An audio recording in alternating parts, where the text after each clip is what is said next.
you concerned at all with what's happened with Austin Corbett, just given the fact that, they had hoped he would step in and be the answer, picked pretty highly, and it just hasn't happened.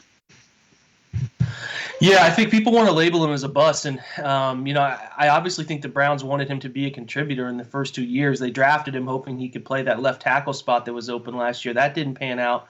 Quickly, they figured that wasn't going to pan out. Tried to move him to guard, and they played him left guard the entire preseason, even kicking out Joel Bitonio to left tackle, but that didn't work out for the young man. He played backup tackle in 6 linemen, unbalanced sets. He would come in the game last year. He didn't play a ton. And then this year, the right guard position was by all means his to win. And it's just a lack of technique, a lack of functional strength that he's just not playing with, and it's causing him some issues. And it's just inconsistent.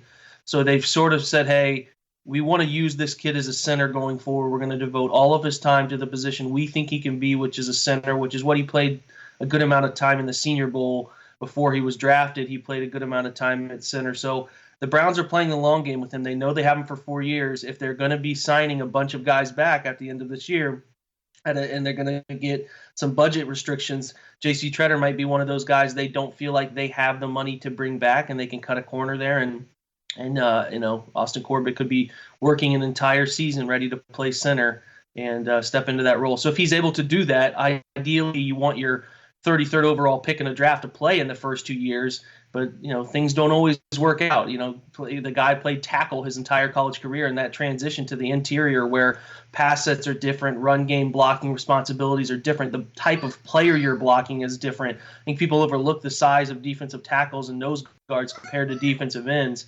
So I think that it's going to be extremely interesting to figure out where he's at. And if he's able to play center for 2 years, I don't think that necessarily makes him a bust if he's effective. So it hasn't been ideal, but at the same time, it's not the point where we should pull the plug on who this guy is and give up on him as a part of the Browns franchise. Center's a position on that offensive line that's often undervalued by some fans.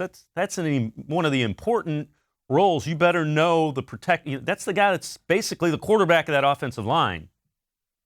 Yeah, I mean, they're calling out protections. They communicate with the quarterback frequently. They have a lot of different things, especially against 4-man fronts. They're typically not covered, so they're going to be responsible for checking out, helping out, chipping, picking up blitzes. Yeah, you typically, like you said, Dave, the center is the cerebral player who can call out protections, can kick protections, slide them, help out his quarterback and all of those things, but also a guy who can who can hold his own and get out in screen game and run a little bit and do different things. So you want an effective center who's not a sloth in there necessarily. And I think Corbett has the tools in his tool belt to play that position effectively.